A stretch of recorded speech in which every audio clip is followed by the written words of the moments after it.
రేవంత్ రెడ్డి క్యాబినెట్లో మరో బీసీకి చోటు కల్పించే అవకాశం. సీఎం రేవంత్తో సహా 12 మంది మంత్రుల్లో కేవలం 2 బీసీలకు మాత్రమే క్యాబినెట్లో చోటు దక్కింది. మూడో వ్యక్తికి ఇచ్చే అవకాశము ఉంది. అయితే కాంగ్రెస్ నుండి కేవలం 7 బీసీలు మాత్రమే గెలిచారు.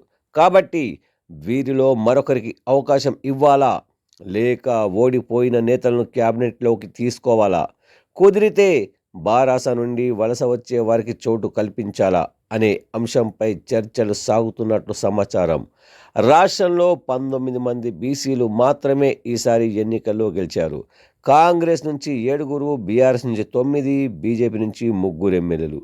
ఈ 7లో కొండా సురేఖ, పొన్నం ప్రభాకర్ ఈ 2 సీనియర్లకు మంత్రి పదవులు దక్కాయి.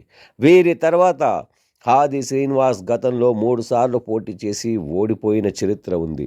సో మరో బీసీకి అవకాశం ఇస్తే ఎల్బీ నగర్ నుండి పోటీ చేసి ఓడిపోయిన మధు యాష్కి గౌడ్కు అవకాశం దక్కుతుందనే ప్రచారం జోరుగా సాగుతోంది. బీసీల్లో మున్నూరు కాపు, ముదిరాజ్ యాదవ్ల తర్వాత బలమైన సామాజిక వర్గం గౌడ్లదే.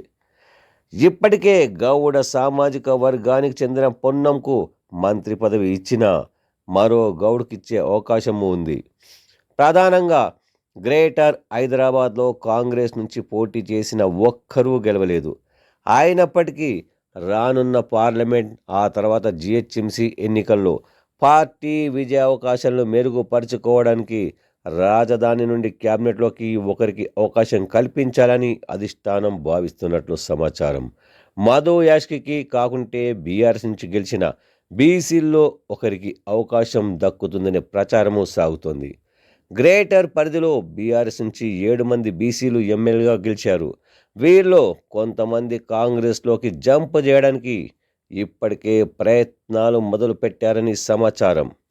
మధు యాష్కి గౌడ్తో పాటు బీఆర్ఎస్ ఎమ్మెల్యేలకు చోటు ఇవ్వకూడదనుకుంటే మాత్రం అసదుద్దీన్ ఓవైసీతో ఢీకొంటూ వస్తున్న నాంపల్లి నుండి ఓటమి పాలైన ఫిరోజ్ ఖాన్కు ఇస్తారనే ప్రచారం ఉంది. కానీ పాత బస్తీలో ప్రశాంత వాతావరణం చెదరకుండా ఉండాలంటే ప్రభుత్వానికి ఎంఐఎంతో చెలిమి తప్పదు. అటువంటప్పుడు ఫిరోజ్ ఖాన్కు మంత్రి పదవి ఇచ్చి కోరి ఎంఐఎంతో కొరివి పెట్టించుకోవడానికి రేవంత్ ప్రయత్నించే అవకాశం లేదు. కాబట్టి అటు బీసీకి ఇస్తూనే ఇటు రాజధానిలో పార్టీ బలాన్ని పెంచుకునే ప్రయత్నాలు చేయడానికి సీఎం రేవంత్ మొగ్గు చూపే అవకాశాలున్నాయి. సో మరి అమాత్యులయ్యే ఆ బీసీ నేత ఎవరనే ఉత్కంఠతకు త్వరలోనే తెర